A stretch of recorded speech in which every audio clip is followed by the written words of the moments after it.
बिस्मिल्लाहिर्रहमानिर्रहीम, अस्सलाम वालेकुम। कैपिटल टॉक में खुशामदेद। आज कराची में बिलावल भुट्टो जरदारी की प्रेस कॉन्फ्रेंस ने पाकिस्तान की सियासत में एक नया तलातम बर्पा कर दिया। तलातम इसलिए कि आज उन्होंने वाज़े तौर पे कहा है कि वो जेल भरो तहरीक चलाने के लिए तैयार हैं, और साथ ही साथ उन्होंने हुकूमत से कुछ मुतालबात किए हैं, और वो मुतालबात जो हैं वो बड़े सख्त लबो लहजे में किए गए हैं। और एक मुतालबा ये है कि 3 वज़रा जो हैं वफाकी वज़रा, उनको उनके ओहदे से फ़ारग किया जाए, क्योंकि बिलावल के बकौल इन 3 वज़रा के डायरेक्टली या इनडायरेक्टली कालदम तंजीमों के साथ राब्ते हैं। उनके अल्फाज उनकी अपनी ज़ुबान से सुनिए। One minister publicly met with banned organizations during the campaign. दूसरा एक मिनिस्टर भी मौजूद है जिसका वीडियो वायरल काफी दफा हुआ है सोशल मीडिया में, जहां वो कह रहा है कि जब तक तरीके इंसाफ का हुकूमत होगा तब तक एक स्पेसिफिक बैंड ऑर्गेनाइजेशन के खिलाफ कोई एक्शन नहीं होगा। और एक और वजीर है जो हर सिलेक्टेड गवर्नमेंट में वजीर बन जाता है, एक खास ज़हनियत की माउथ पीस है। ना सिर्फ his attendance at banned organizations events or rallies, but it is known, it is on the record about his involvement in training camps for banned organizations. These individuals must be immediately removed from Imran Khan's cabinet. तो ये है जी मुतालबा। नाम नहीं लिया बिलावल साहब ने, लेकिन उनका इशारा था वज़ीर ममलकत बराए दाखिला शहरियार आफरीदी की तरफ, असद उमर की तरफ और शेख रशीद अहमद की तरफ। अब हुकूमत जो है यकीनन ये मुतालबा तो तस्लीम नहीं करेगी, लेकिन जो लबो लहजा है बिलावल साहब का, उससे लगता ये है कि एक पाकिस्तान और भारत के दरमियान कशीदगी की वजह से जो एक हमें कौमी यकजहती नज़र आ रही थी, उसमें काफ़ी दरारें पड़ चुकी हैं। तो इस सूरत हाल पर बात करेंगे। हमारे साथ मौजूद हैं जनाब शफ़क़त महमूद साहब, वफाकी वज़ीर तालीम, बहुत शुक्रिया शफ़क़त साहब। जनाब सैयद नवीद कमर साहब, पीपल्स पार्टी के सीनियर रहनुमा, साबिक़ वफाकी वज़ीर। और लाहौर में मौजूद हैं सेनेटर मुसद्दिक़ मलिक साहब, मुस्लिम लीग नून के सीनियर रहनुमा। शफ़क़त साहब, कुछ आपको अचंबा हुआ, कोई हैरानगी हुई कि बिलावल साहब का लबो लहजा इतना सख्त, जेल भरो तहरीक का ऐलान? मुझे यकीनन हैरानगी हुई, आप सही कह रहे हैं, अचंबा भी हुआ। इसलिए कि ये एक अंग्रेज़ी में एक चीज़ है चेजिंग शेडोज़, यानी कि साए का ताक़ुब करना। मुझे समझ नहीं आती कि क्या ऐसी चीज़ उनको हुई है जिसकी वजह से घबराहट का ये आलम है। मुझे कोई समझ नहीं आ रही। शायद उनको किसी चीज़ का इल्म है जिसका हमें इल्म नहीं है, हो सकता है। मैं अब ऐसे मैं अंदाज़े लगा रहा हूँ, हो सकता है कि नैब की जो तहकीकात हो रही है मनी लॉन्ड्रिंग की, वो किसी अपने मंतकी इंजाम पे पहुँचने उसका काफ़ी जिक्र किया उन्होंने प्रेस कॉन्फ्रेंस में। मैंने कहा हो सकता है कि वो मंतकी इंजाम पे पहुँच रही हो, क्योंकि आप मुझे बताएं कि ये जेल भरो तहरीक और ये और इतना गुस्सा और ये मतलब कौन सी चीज़ ऐसी है जो कि 2 हफ्ते पहले नहीं थी। सो मेरा ख्याल है कि ये जो नवाज़ शरीफ साहब से मुलाकात भी है, ये भी उसी चीज़ का एक शाखसाना है कि घेरा ज़रा तंग हो रहा है, और दोनों क्योंकि अब एक ही लिहाज से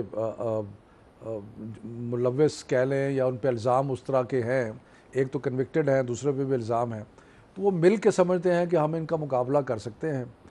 और दूसरी तरफ जो अपना मियाँ साहब की और मुसद्दिक़ साहब की जो जमात है, या मियाँ साहब ख़ास तौर पे, मुझे तो कुछ समझ नहीं आ रही कि हमने कहा कि जिस अस्पताल में चाहो इलाज करा लो, हमने कहा बाहर से डॉक्टर मंगाना है मंगा लो, बाहर जाने की और ना जाने की इजाज़त जो है वो हम तो ना दे सकते हैं, ना ही हमारा अख्तियार है, वो तो अदालतें ही दे सकती हैं। तो वो फिर भी कह रहे हैं कि अगर मेरी बात मानो, मतलब कि मुझे वो कई दफ़ा होता है ना कि आपको, मैं कोशिश कर रहा हूँ कि उसको मैं किसी सॉफ्ट अल्फाज में बात करूँ कि अगर मेरी बात ना मानी तो मैं अपने आप को कुछ नुकसान पहुँचा लूँगा। मतलब ये क्या बात है? अगर फ़र्ज़ करें उन्होंने नुकसान पहुँचा लिया तो फिर क्या होगा? देखें, हमें बहुत तकलीफ़ होगी, उनकी सेहत ठीक नहीं है, मैं भी समझता हूँ ठीक नहीं है। हम दुआ गो है उनकी सेहत के लिए। हमने अस्पताल में मशीनरी पहुँचा दी है, वहाँ पे डॉक्टर 24 आवर्स ड्यूटी पे डॉक्टर्स खड़े कर दिए हैं, ओपन ऑफ़र दी है कि जहाँ मर्ज़ी इलाज कराएं आप पाकिस्तान के अंदर, सिविल, फौजी, किसी हॉस्पिटल में, किसी प्राइवेट। अब इससे ज़्यादा हुकूमत और क्या कर सकती है? ठीक है, मतलब कि अगर आप ये डिटर्मिन्ड हैं कि नहीं मैं बाहर का कि जी वही डॉक्टर जो है वही बेहतर कर सकते हैं, अब वो अख्तियार मेरे पास वैसे तो नहीं है। आज सुप्रीम कोर्ट ने उनकी पिटीशन समाअत के लिए मंजूर कर लिया, नेक्स्ट वीक तो उनकी ठीक है, हियरिंग हो रही सुप्रीम है। कोर्ट में जाए, अगर सुप्रीम कोर्ट इजाज़त देती है तो बड़े शौक से जाए। अच्छा नवीद कमर साहब, ये जो बिलावल साहब की मीटिंग हुई नवाज शरीफ साहब के साथ, फिर उनकी आज जो प्रेस कॉन्फ्रेंस है उसमें भी उन्होंने जिक्र किया नवाज शरीफ साहब का। चौधरी एतजाज हसन साहब आपके सीनियर साथी हैं, उनका मौक़िफ़ कुछ डिफरेंट है। ऐसा नहीं लग रहा कि इस इशू पे पीपल्स पार्टी के अंदर काफ़ी इख्तलाफात पैदा हो गए? पीपल्स पार्टी तो वही है जो कि पीपल्स पार्टी की लीडरशिप की तरफ से एक चीज़ आती है, वही पीपल्स पार्टी का मौक़िफ़ है। चौधरी साहब हमारे सीनियर हैं, हमें बहुत, मुझे ज़ाती तौर पे भी बहुत उनकी इज़्ज़त है, लेकिन उनका नवाज शरीफ साहब के बारे में एक एटीट्यूड रहा है। हालांकि एक ज़माने में वो उनके वकील भी थे, लेकिन एक वक्त के बाद वो किसी भी बात को मानने के लिए तैयार नहीं। उन्होंने देखा कि उन्होंने जब धरने के टाइम पे भी उनको संभाला दिया इन अ वे, तो उसके बाद भी वो बात नहीं बनी जो कि होनी चाहिए थी। तो उनके जो पुराने खदशात थे वो बार बार वो उभर आते हैं। इसकी वजह से आपको याद होगा कि पहले बेगम कुलसूम नवाज़ के टाइम पे भी चौधरी साहब का अलग एक एटीट्यूड था, और जो उन्होंने बात की वो बात उनकी गलत साबित हुई। लेकिन आज भी ये कहना मेरा ख्याल है कि मुनासिब नहीं है। किसी की बीमारी को हम क्यों क्वेश्चन कर सकें, या कि जी इसका कोई पीछे आज बिलावल साहब ने आज एक ट्वीट भी किया है। ट्वीट वैसे उन्होंने फवाद साहब के ट्वीट के जवाब में किया, लेकिन उसमें कहा है पहले इंसान बनो फिर सियासतदान बनो। तो ये आपके ख्याल में एतजाज साहब पे भी लागू होता है? नहीं, जाहिर है कि ये तो एक सिलसिला है ना कि हमें कोई किसी भी चीज़ को इस तरह से नहीं देखना चाहिए।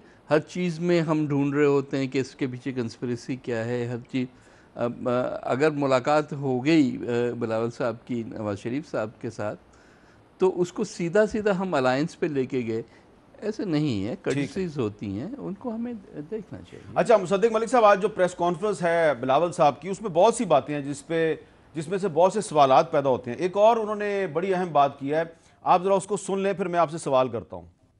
हम क्या पैगाम दे रहे हैं दुनिया को कि बैंड ऑर्गेनाइजेशंस के लिए एनआरओ, बैंड ऑर्गेनाइजेशंस के लिए इम्यूनिटी, बैंड ऑर्गेनाइजेशंस का कोर्ट में भी कोई डेट नहीं मिलता, कोई फैसला उनके खिलाफ ना हो, मगर आप शहीद जुल्फिकार अली भुट्टो को, इस मुल्क का पहला मुंतखब वजीर आजम को फांसी पे चढ़ा सकते हो। ये कैसा हो सकता है कि आप शहीद मोहतरमा बेनजीर भुट्टो और सदर जरदारी को एक फोन कॉल पे सजा सुना सकते हो, मगर कलदन तंजीमों जो मेरे कौम के बच्चों को मारते हैं और बाकी मुल्कों में जाके दहशतगर्दी करते हैं, उनके खिलाफ आप कुछ नहीं कर सकते हो।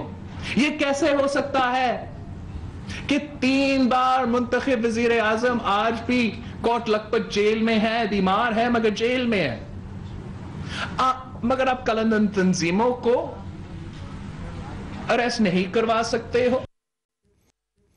तो मलिक साहब, ये आपने उनकी बात सुनी, आपको लगता है कि इसमें एक कंट्राडिक्शन भी है कि एक तरफ बिलावल साहब ये कह रहे हैं कि ये कैसे हो सकता है कि शहीद मोहतरमा बेनज़ीर भुट्टो और आसिफ अली जरदारी को एक फ़ोन कॉल पर सज़ा दिलवा दी जाए। आपको याद आ गया ना कौन सी फ़ोन कॉल थी वो, और अगले ही लम्हे उन्होंने नवाज शरीफ साहब की हमायत भी कर दी। तो इस वक्त बज़ाहिर पीपल्स पार्टी और नून लीग एक पेज पर नज़र आ रहे हैं, लेकिन कुछ चीज़ें ऐसी हैं कि फिर वो सवालात पैदा कर देती हैं। तो आपको लगता है कि ये जो एक नया आपका बिलावल साहब के साथ एक सफ़र शुरू हुआ है, इसमें इस किस्म की बातें जब आएंगी तो मुझ जैसे लोग जो हैं वो आपसे ये सवाल नहीं करेंगे?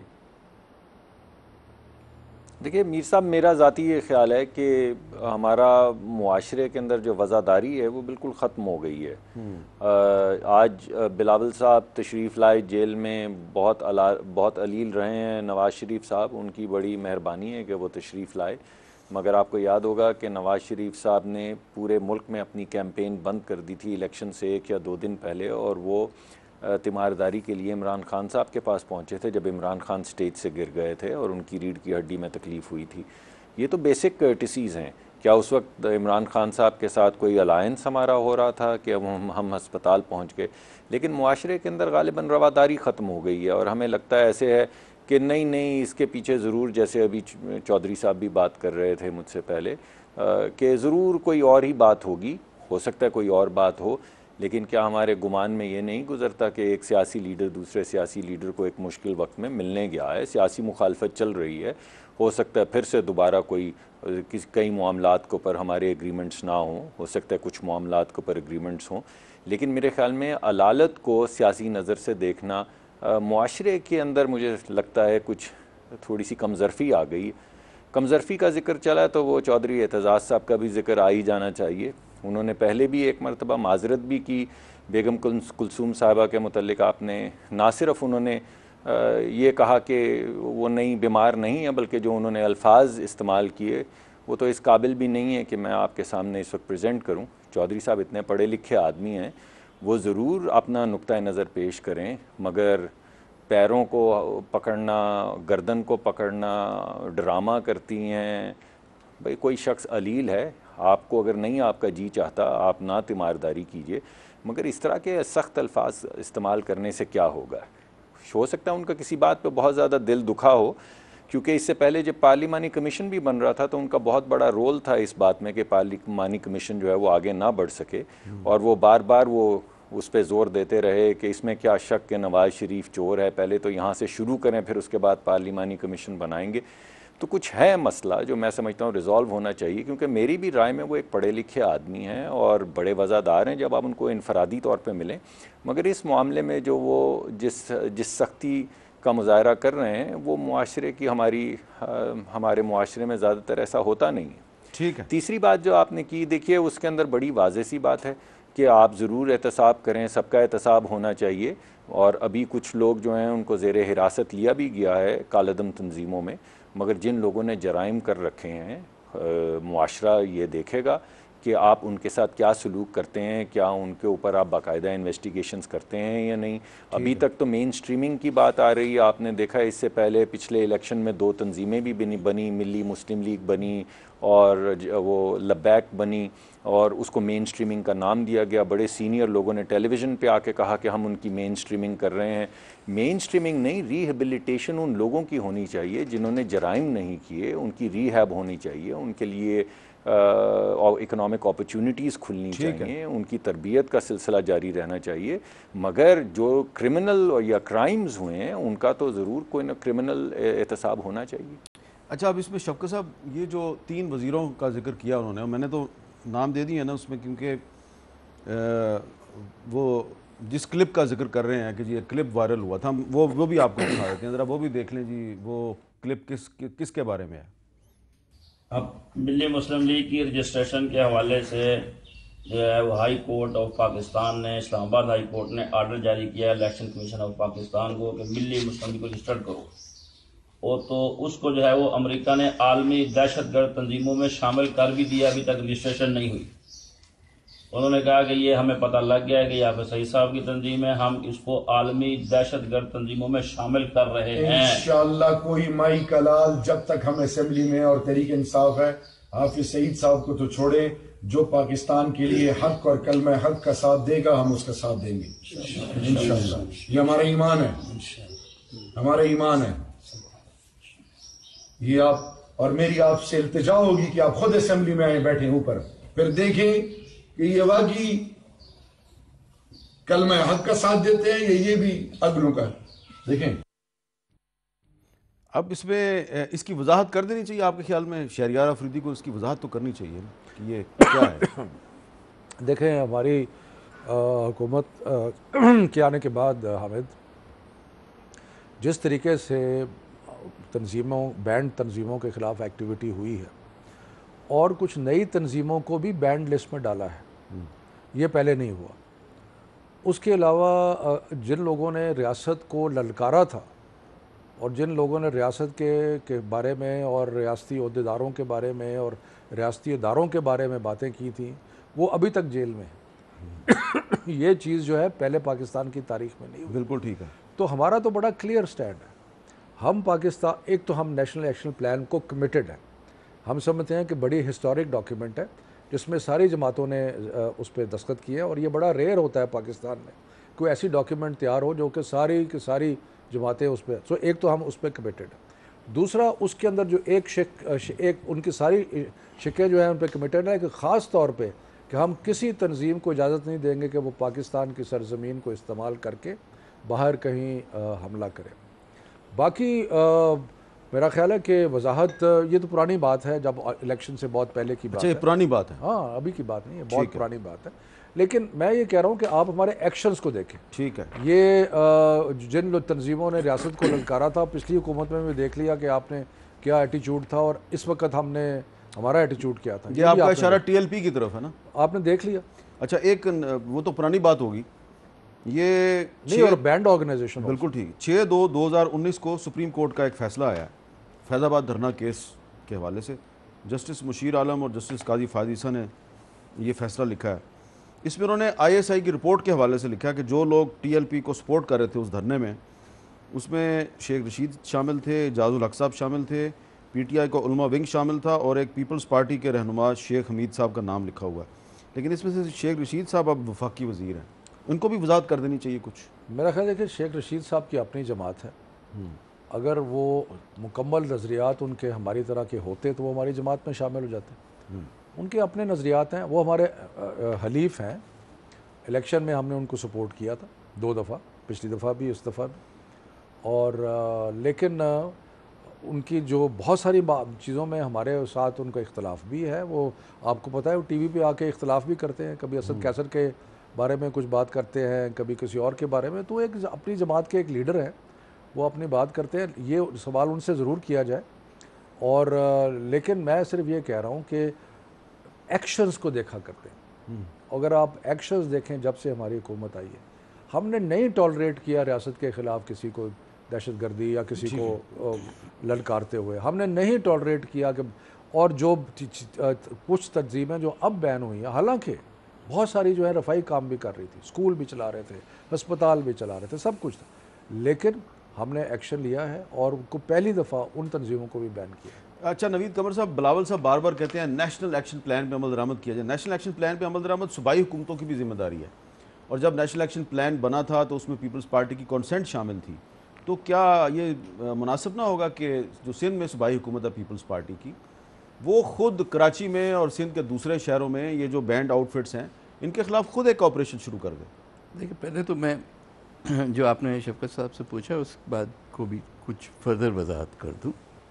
पहली चीज़ तो ये कि हम जब कहते हैं कि मिली मुस्लिम लीग वाली बात जो है बहुत पुरानी, मिली मुस्लिम लीग ख़ुद बने हुए इतना अरसा नहीं हुआ कि हम उसको कोई हिस्टोरिक उसमें डालें। ये मिली मुस्लिम लीग, अच्छा, मिली मुस्लिम लीग, उसी की बात हो रही थी क्लिप में भी।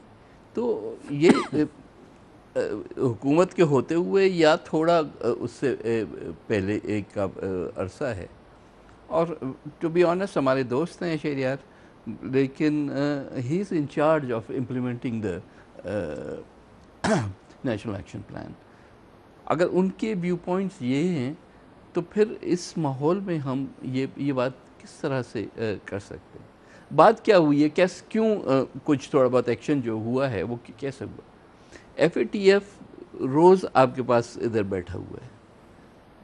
एक दफ़ा अगर उन्होंने पाकिस्तान के ख़िलाफ़, जैसे कि हिस्टोरिकली होता है, उन्होंने कोई ऐसा फतवा दे दिया कि पाकिस्तान को या ब्लैक लिस्ट में डाल दिया जैसे हिंदुस्तान कोशिश कर रहा है, या कम से कम उसकी ग्रे लिस्ट में ही जो है वो चलाते रहे, तो बहुत हमारे लिए, जब हम इतने इकोनॉमिक डायर स्टेट्स में हैं, जब हमें हर चीज़ की ज़रूरत है बाहर की सपोर्ट की, तो उसमें हम ये अफोर्ड ही नहीं कर सकते। मेरा ख्याल है कि हुकूमत ने जो किया है, कुछ एक्शन ज़रूर लिया है, लेकिन अभी बहुत कुछ और करना बाकी है। और क्या ये मुतालबा मुनासिब है कि ये तीनों वज़ीर असद उमर, शहरयार आफरीदी और शेख रशीद, इनको इनके ओहदों से हटा दिया जाए? Is it possible? क्या ये मुनासिब है? देखिए, ये demand, I don't know it is possible और नॉट पॉसिबल, ये तो इमरान खान साहब ही खुद कह सकते हैं ना, जिनकी काबीना है और जो उस काबीना के मेंबर्स हैं, कि उनका होने से और ना होने से पाकिस्तान को कितना फ़ायदा या नुकसान है।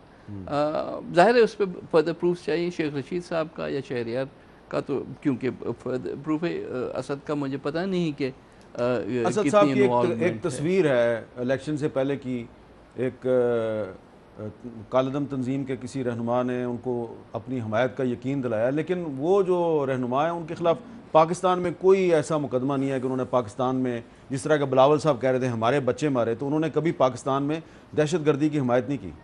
बहरहाल वो तो अब इंडिविजुअल केसेस हैं जिसको वो देखेंगे, लेकिन उनके ऊपर ओनस तो आएगा क्योंकि ये पाकिस्तान का मामला है, ये किसी के इंडिविजुअल का। बाकी जहाँ तक प्रोविंशियल गवर्नमेंट्स का, ऑफ कोर्स प्रोविंशियल गवर्नमेंट्स को भी एक्शन लेने चाहिए। उसमें से कुछ चीज़ें तो हुई हैं, फॉर एग्जांपल ये लाउड स्पीकर वगैरह ये जो हैं वो वाला पोर्शन तो चला गया, करिकुलम वाला भी आ गया, लेकिन फर्दर एक्शन जो है जाहिर है कि उसमें कोऑर्डिनेटेड एफर्ट चाहिए। अच्छा, एक यहाँ पे वक्फा लेते हैं, वक्फे के बाद मुसद्दिक मलिक साहब से एक बड़ा पूछना है कि बिलावल साहब ने कहा है कि हम जेल भरो तहरीक चलाने के लिए तैयार हैं, तो अगर पीपल्स पार्टी तैयार है तो क्या मुस्लिम लीग नून भी तैयार है या नहीं है? ये मलिक साहब से पूछते हैं वक्फे के बाद।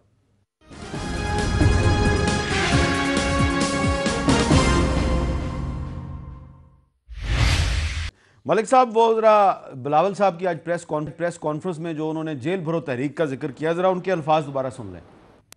मैं ये वाज़ेह पैगाम दे दूं कि पाकिस्तान पीपल्स पार्टी के हर कारकुन से लेकर क़ियादत तक 18वीं आइन की दिफा करने के लिए, जमहूरियत की दिफा करने के लिए, इंसानी हकूक़ की दिफा करने के लिए, हमारे माशी हकूक़ का दिफा करने के लिए जेल जाने के लिए तैयार है।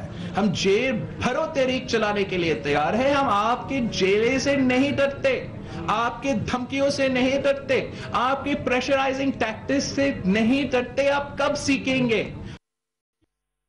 अच्छा मलिक साहब, बिलावल साहब ने तो कह दिया कि हम जेल भरो तहरीक चलाने के लिए तैयार हैं। एक साइड पे उनके मुराद अली शाह साहब बैठे हुए थे, दूसरी साइड पे कायम अली शाह साहब बैठे हुए थे, तो वो तो तैयार हैं, तो मुस्लिम लीग नून तैयार है कि नहीं? देखें, मुस्लिम लीग नून का अभी तक का मौक़िफ़, ये तो फ़ैसला तमाम जो हमारा पार्लिमानी एडवाइज़री बोर्ड है वो बैठ कर करेगा, और टू द एक्सटेंट के नवाज़ शरीफ साहब से सबको एक्सेस है, उन्हीं की क़ियादत में ये फ़ैसले किए जाएंगे। शहबाज साहब इसका फ़ैसला करेंगे, पार्टी की क़ियादत करेगी।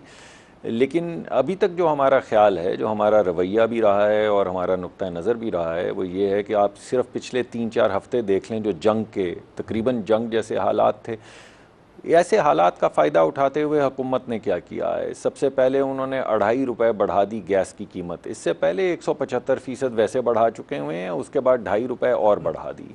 बिजली की कीमत 1 रुपया 90 पैसे बढ़ा दी है। LPG की कीमत जो है वो 70 रुपये kg, और LPG वो फ्यूल है जो गरीब आदमी इस्तेमाल करता है, जिसके घर में गैस नहीं आती, उसकी 70 रुपये kg बढ़ा दी है। आज मैं पढ़ा रहा था एक जगह पे, और वहाँ के उस्ताद हमें कह रहे थे कि हमारे घर में 50 या 60 हज़ार रुपये बिजली का और गैस का बिल आ रहा है, बताएं हम कहाँ से दें? हमारी तो कुल तनख्वाह जो है वो 70,000, 90,000, लाख रुपए होती, तो हम कैसे अपने बच्चे स्कूलों में भेजें? तो हमें ये लगता है कि ये हुकूमत अपने बोझ तले खुद ही दब जाएगी। एक चीज़ भूल गया, से हमें अभी थोड़ा सा एक चीज़ भूल गया आप। आज पंजाब असम्बली में हुकूमत और अपोजिशन ने मिलकर अरकान असम्बली और वजीरों और चीफ मिनिस्टर की तनख्वाह में इजाफा भी करवा दिया है, इसको भी मेंशन कर देना चाहिए था वैसे। जी हाँ, जी बिल्कुल कर देना चाहिए। लेकिन मेरा ज़ाती ये ख्याल है कि आप ये देखें कि गरीब आदमी जो गरीब आदमी पे जो बोझ पड़ रहा है, ज़रा उस पर गौर करें। आप बिजली की कीमत देख लें, आप ज़रा जो महंगाई की शरह है वो 3.5-4% से बढ़ के अब 8.5% हो चुकी है। जो तरक्की की शरह है जिसके ज़रिए लोगों को रोज़गार मिलता है वो 5.8 जो हमारा ख्याल था 6.25% तक जाएगी, अब तखमीना लगाया जा रहा है 3 से 4% के दरमियान में रहेगी। तो आप बताएं, अगर लोगों को रोज़गार नहीं मिलेगा, लोग बिजली का बिल नहीं दे सकेंगे, लोग गैस का बिल नहीं दे सकेंगे, बच्चों को स्कूल नहीं भेज सकेंगे, तो हमें जेल भरो तहरीक की क्या ज़रूरत है? इनकी धक्कम पेल तो अभी गर्मियों में शुरू हो जाएगी। मैं आपको यकीन से कह रहा हूँ, मैंने बिजली पे बहुत काम किया हुआ है। इन्होंने जो नए बिजली के टैरिफ बनाए हैं, जो 40-50 हज़ार रुपया कमाता है, मैं आपको यकीन से आज बता रहा हूँ कि मई जून जुलाई में उसका जनाजा निकल जाएगा। वो बच्चों की स्कूलों की फ़ीसें नहीं दे सकेगा, वो माँ बाप की दवाएं नहीं ला सकेगा। मैं आपको बाकायदा हिसाब दे सकता हूँ।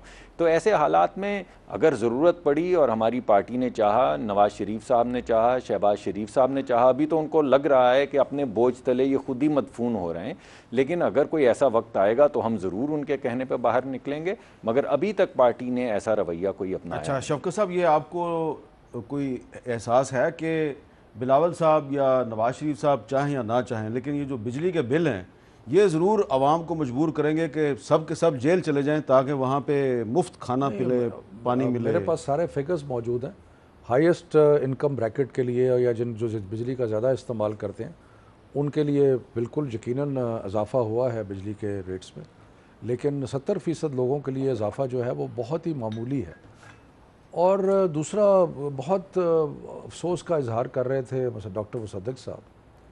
मैं इनसे पूछता हूँ कि 480 अरब रुपया जब ये इन्होंने हुकूमत संभाली, इन्होंने फ़ौरन बिजली जो बनाते थे उनको दे दिया, और जब ये छोड़ के गए तो 1200 अरब रुपए का खसारा जो है वो बिजली में छोड़ के गए। मतलब इतने जो खून के आंसू रोए जा रहे हैं लोग। मेरे दोस्त मुसद्दिक साहब का मैं जिक्र नहीं कर रहा, लेकिन मतलब कोई खुदा का खौफ करें, थोड़ा सा अपने गिरेबान में भी झांक के देखें कि हम छोड़ के क्या गए हैं। मतलब है कि हर तरफ तबाही। आपको पता है कि करंट अकाउंट जो डेफिसिट था और जो इमीडिएट पेमेंट्स सर पे मंडला रही थी, बिजली गैस का पहली दफ़ा पाकिस्तान की तारीख में, नवीद कमर साहब आई होप कि इसकी तायीद करेंगे, पहली दफ़ा गैस कंपनियों में 200 अरब रुपए का तकरीबन लगभग हमने तो एक गिरती हुई मैशत को जो बर्बादी करके गए उसको संभाला, उसको आहिस्ता आहिस्ता अभी तक IMF में जाए बग़ैर हमने स्टेबलाइज़ किया है, बेहतरी लाई है। एक्सपोर्ट्स अब आहिस्ता आहिस्ता ऊपर जा रही हैं, ख़र्चे जो हैं वो कम हो रहे हैं। तो इसलिए इस किस्म की बाकी ये देखें ना, इनका मसले और हैं। मसले ये नहीं है कि अवाम की मोहब्बत और दर्द एकदम आ गया। अगर अवाम की मोहब्बत दर्द होती तो पिछले 5 साल में भी अवाम की दर्द मोहब्बत होती ना। मसला ये है कि एक तो लीडर इनका कन्विक्ट हो गया है, उनको अदालतों ने, हमने नहीं, और बल्कि ये कहना ज़रूरी है कि मुकदमा हमारे आने से पहले बना और उसकी कन्विक्शन अदालत, तो उनको डिक्लेयर कर दिया गया कि भाई ये करप्ट हैं और इनके लिए सज़ा भी हो चुकी। दूसरे जो लीडरान हैं इनके, उन पे घेरा तंग होता जा रहा है। और पीपल्स पार्टी का भी ये मतलब है कि, लेकिन आप ये भी तो आपको पता होगा ना कि वो जो शहबाज शरीफ साहब हैं उनको तो आपकी हुकूमत है ना पंजाब में, तो पंजाब हुकूमत ने कह दिया कि जो लैपटॉप स्कीम में शहबाज शरीफ साहब ने कोई करप्शन नहीं की, क्लियर। तो इसलिए ये बड़ी अच्छी बात है, अच्छी मिसाल आपने दी कि हम जो हैं, हम कोई विच हंटिंग नहीं कर रहे। जहाँ पे गड़बड़ है, जहाँ पे लूट मार है, उसका हम जिक्र कर रहे हैं। जहाँ पे नहीं है वो हम कह रहे हैं नहीं है। ठीक है, तो इसलिए इससे ज़्यादा और ईमानदारी और फेयर प्ले और क्या हो सकता है? ये तो माने ना अब नवीद कमर साहब, इससे ज़्यादा ईमानदारी क्या होगी कि पंजाब में PTI की हुकूमत ने कहा है कि शहबाज शरीफ ने लैपटॉप स्कीम में कोई करप्शन नहीं की। कितने ईमानदार हैं ये मेरे भाई। आखिर में सब स्कीमों में यही कहेंगे। आखिर में क्या, अभी तो पहला साल है। देखिए, हाँ अभी तो शुरू हुआ है ना। ये मुझे मिसाल अपना ही याद आता है कि जब जनरल मुशर्रफ ने मुझे जेल में डाल के 2.5 साल फिर कह दिया कि नहीं कुछ नहीं था, और आपको तो जेल में डाल के वो भूल गए थे। भले वो तो भूलने वाला कि तो वो सिद्दीकुल फारूक था, लेकिन हमें भी एक पर्पज़ के लिए डाला था, वो ख़त्म हो गया। अब 2.5 साल के बाद कहते हैं कि हाँ ठीक है, अब आपके ख़िलाफ़ कुछ भी नहीं। तो भाई ये सारा जो ये वावेला इतना है, इनके पास एक ही जवाब होता है ना, बिजली महंगी हो गई, नहीं जी किसी की महंगी नहीं हुई, ये सिर्फ इनके के ऊपर केसेस हैं। कि गैस महंगी हुई, उसका भी जवाब यही है। दवाएं महंगी हुई, उसका भी जवाब ये। इन्फ्लेशन मुल्क में जो है इस वक्त गैलपिंग 18.5% पे है, उसका भी यही जवाब है। सर्कुलर डेट वो भी। भाई ऐसा नहीं होता। सवाल ये है कि अगर आप इसी एक पॉइंट पे ही सारा आपका सियासत चलेगी तो मे बी आप पीपल्स पार्टी या मुस्लिम लीग को तो ये बात कह सकें, जो जिनके पास बिल्स जो हैं बेतहाशा बढ़े हुए, ये इनको इंसेंसिटिविटी नहीं है इस बात की कि बिल्स कितने बढ़ गए हैं। ये अभी भी कह रहे हैं कि सिर्फ 1% 2% वालों के लिए बढ़े हैं। वैसे इन्फ्लेशन इज हाई, कुछ दिन पहले हमें प्राइम मिनिस्टर इमरान खान साहब ने ये बताया कि ये जो बिजली के जो बिल हैं, इसमें उन्होंने कहा कि मैंने अपनी एक इंडिपेंडेंट इन्वेस्टिगेशन करवाई है, उसमें उनको ये पता चला है कि 30% जो बिजली के बिल हैं उसमें करप्शन थी, ओवर बिलिंग जो की गई थी उसमें करप्शन की बात कर रहे हैं, गैस की बात, हाँ गैस के बिल, उसमें करप्शन थी। अब पता नहीं कि ये आप करप्शन कह लें, मिसमैनेजमेंट कह लें, जो भी कह लें, लोगों पे तो बोझ पड़ गया ना। अब मेरा ख्याल है कि उनको अभी तक समझ नहीं आई कि हुआ एक्चुअली क्या है। इसीलिए जो भी एक्सप्लेनेशंस आ रही हैं वो टेनेबल नहीं है। लेकिन कौन ये बर्दाश्त करना, तो फिर भी अल्टीमेटली उन्हीं लोगों को। मलिक साहब आप बड़ा मुस्कुरा रहे हैं, खैरियत है? मलिक साहब क्यों मुस्कुरा रहे हैं?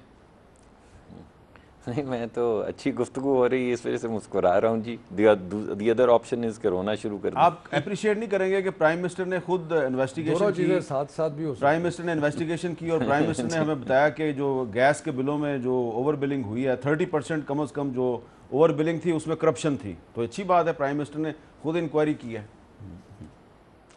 देखें, मैं आपको ये बता सकता हूँ, मैंने आपको भी थोड़ी देर पहले बताया है कि जिस शख्स की, मैं दोबारा बताता हूँ, 40 से 50 हज़ार रुपये, ताकि वो तैयारी कर लें, 40 से 50 हज़ार तनख्वाह है, मैं आपको आज बता रहा हूँ उसका 8 से 10 हज़ार रुपये बिजली का बिल आएगा मई में, कम अज़ कम। ये जिसको गरीब आदमी कह रहे हैं, मुझे नहीं पता ये किसकी बात करते हैं जब ये कहते हैं कि सिर्फ अमीर आदमी पे बोझ है।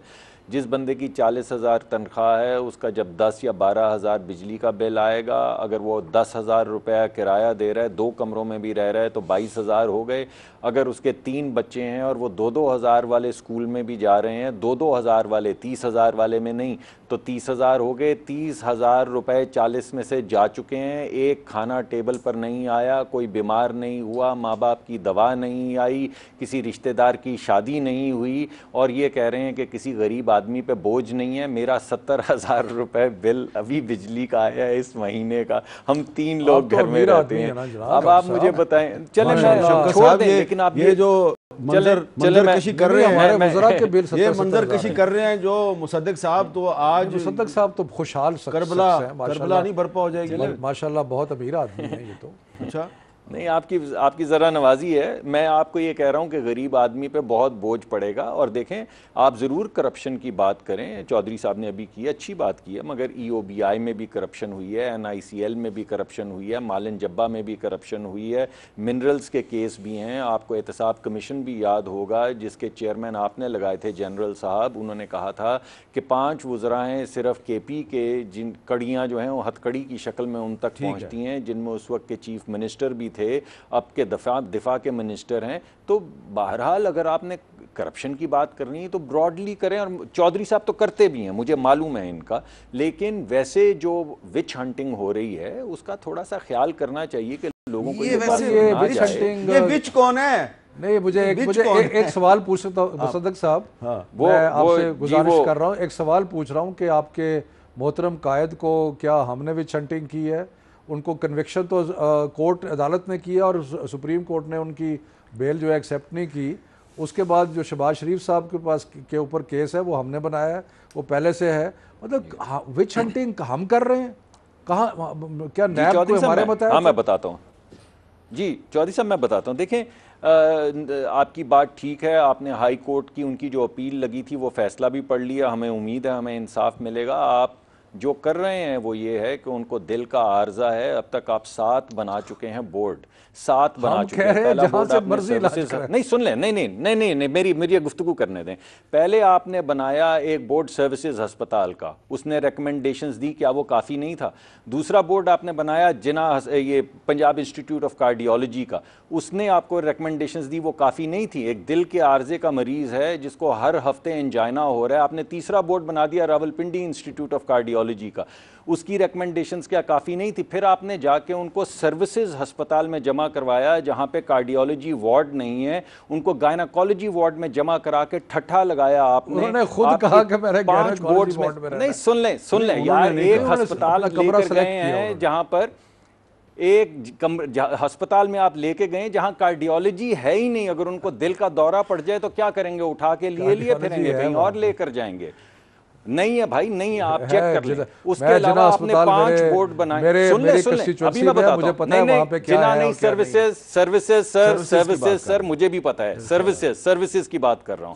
उसके बाद आप उनको जिना अस्पताल मैंने नहीं जाना आगे, नहीं, सुने जरा, पहले गुफ्तगू सुन लें। उसके बाद आपने 5 जो बोर्ड बनाए हैं उनमें से 2 बोर्ड्स को गायनाकोलॉजिस्ट ने चेयर किया। आप मुझे बताएं, किसी की माँ या बाप को दिल का आर्जा हो, आप गायनाकोलॉजिस्ट को हेड बनाएंगे उसके कमीशन का?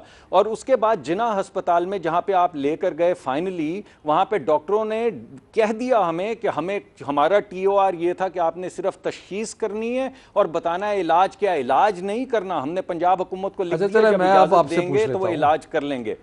मुसद्दक साहब, मैं आपसे अब पूछ लेता हूं, हम कह रहे हैं जहां से मर्जी आप इलाज कराना चाहते हैं करवा लें, जिस अस्पताल से करवाना चाहते हैं, जिस डॉक्टर से पाकिस्तान में करवाना चाहते हैं करवा लें।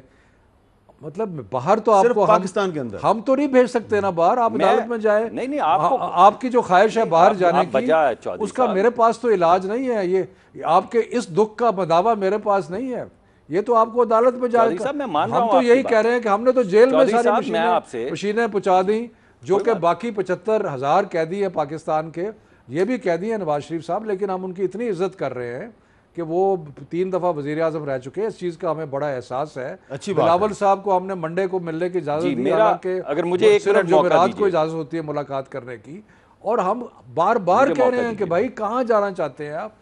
अब वो अगर ये कहें कि एक मिनट उन्होंने स्ट्रेन सी जिद कि मैं अपने आप को नुकसान पहुंचा लूंगा वरना मुझे बाहर जाने दो। वैसे अगर नुकसान पहुंचा लिया ना उन्होंने अपने आप मुझे ये बताइए, एक मिनट आप मुझे ये बताइए, पहले जो ये फैसले कर रहे थे बोर्ड बनाने के, ये फैसले कौन? मेरी भी तो मुझे भी तो मौका दीजिए। कभी किसी सहाफी को एंकर को जज नहीं बनना चाहिए, मुझे मौका भी किसी सहाफी और एंकर को जज नहीं बनना चाहिए। हम और क्या ऑफर कर सकते हैं? जी जी मलिक साहब जल्दी से चाहते हैं कि मैं बात ना करूं। जी जी मलिक साहब जल्दी से बात ये है कि पहले जो 5 बोर्ड बनाए थे वो मैंने बनाए थे, पहले भी तो हुकूमत ने बनाए थे। उन बोर्ड्स में क्या था? आपकी किस बात पे यकीन करें? पहले वाले 6 बोर्ड्स की बात पे यकीन करें? मैंने एक वक्फा लेना है, एक वक्फा लेना है, वक्फे के आप मुझे बताएं। एक वक्फा।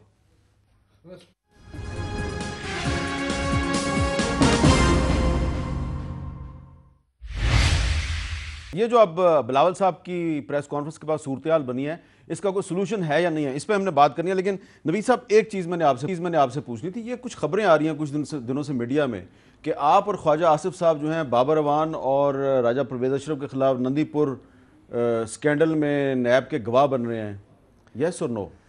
देखिए, नैब ने तो लिस्ट ऑफ विटनेसेस दिया है, शायद हम दोनों के नाम उसमें दिए हैं। नंदीपुर के टाइम पे मैं मिनिस्टर वाटर एंड पावर था और ये ज़रूर मसला चल रहा था जहाँ हमारी फाइल्स जा रही थी मिनिस्ट्री ऑफ लॉ, वहाँ से अप्रूवल नहीं आ रहा था। मैं ज़्यादा इस पर इसलिए नहीं बोल सकता कि मैं अगर बाकी कोर्ट पे जाना पड़ा हो एक सब जुडिस मैटर में, मैं मीडिया में तो नहीं बात कर सकता, लेकिन इस कॉन्टेक्स्ट में ये बात। लेकिन ख्वाजा आसिफ साहब जो है, मुझे याद है कि उन्होंने तो ये पिटीशन दायर की थी नंदीपुर पे, और उन्होंने कहा था कमीशन बनाया जाए। कमीशन बन गया तो उनको तो रिलीफ मिल चुकी है, तो वो तो उसी कमीशन की जाकर रिपोर्ट दे देंगे। कमीशन की रिपोर्ट जो है वो कम से कम लॉ मिनिस्ट्री को काफ़ी हद तक जिम्मेदार करार देती है। अच्छा, अब शफकत साहब, आखिरी सवाल आपसे ये है कि ये जो अब सारा मामला है, मुझे जो बिलावल साहब की प्रेस कॉन्फ्रेंस थी वो शुरू हुई थी नैब से कि हमारे ख़िलाफ़ केसेस कराची में हैं, सारे गवाह कराची में हैं, ये पिंडी में क्यों लेके जाते हैं, और ये पिंडी जो है, पिंडी में हमारे ख़िलाफ़ करबला क्यों बर्पा होती है, ये अल्फाज थे उनके। तो अब नैब जो है उसके ख़िलाफ़ को ये हो सकता है कि नैब के कवानीन में प्रॉब्लम तो PTI भी मानती है, तो आप ये कौमी असम्बली के अंदर ही बैठ के तमाम पार्टियाँ नैब का जो कानून है उसमें कोई तब्दीली कर लें तो मसला हल हो जाएगा।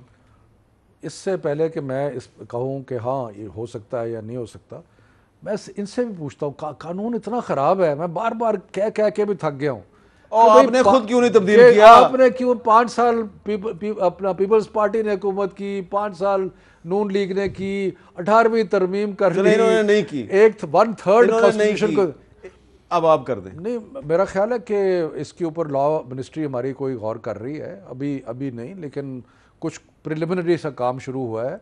देखिए, हम तो बहुत सारी चीज़ें करना चाहते हैं और मुझे लगता है कि ये जो आपको तलखी नज़र आ रही है ना, इसलिए है कि जिस तरीके से इंशाल्लाह हम आगे बढ़ रहे हैं ना, लोगों को और पार्टीज़ को अपनी सियासत जो है वो कमज़ोर ख़त्म नहीं तो कमज़ोर होती नज़र आ रही है। बिजली और गैस के और चलो ये दवाओं देख लेंगे ना, देख के रेट्स लेंगे। बढ़ा के अगर इनकी सियासत मजबूत हो रही है तो माशाल्लाह ये ठीक, इनको आप मुबारक देखेंगे, हो। क्योंकि पाकिस्तान इंशाल्लाह खड़ा होगा, पाकिस्तान तरक्की कर रहा है, पाकिस्तान आगे बढ़ रहा है। बिजली के बिल अगर कम हो बिजली जाए के बिल तो देखें, कुछ देर के लिए जो इन्होंने हम बिगाड़ छोड़ा था नून लीग ने, उसको ठीक करने के लिए ये तकलीफ है। कौन कहता है कि नहीं है? ठीक है, बिल्कुल है तकलीफ लोगों को, लेकिन इंशाल्लाह ये तकलीफ का मरहला जो है ये गुजरेगा और उसके बाद पाकिस्तान अपवर्ड ट्रैजेक्टरी पे। चलें, अल्लाह करे आपकी बात दुरुस्त हो। बहुत बहुत शुक्रिया शफकत साहब, नवीद कमर साहब और मुसद्दिक मलिक साहब। लेकिन मुझे चलते चलते यही अर्ज़ करना है, बिलावल साहब की जो प्रेस कॉन्फ्रेंस है उसमें जो उन्होंने आज जेल भरो तहरीक का जिक्र किया है, ये बहुत काबिल गौर बात है। और पता नहीं कि वो जेल भरो तहरीक जो है वो चला सकेंगे या नहीं चला सकेंगे, लेकिन अगर ये बिजली के बिल और गैस के बिल और ये महंगाई का आलम यही रहा तो फिर कोई पार्टी तहरीक चलाए ना चलाए, लेकिन हो सकता है कि ये अवाम जो हैं वो खुद ही जेल जाना पसंद करें, क्योंकि वहाँ पे कम से कम खाना पीना तो फ्री मिलेगा। इजाज़त दीजिए, अल्लाह हाफ़िज़।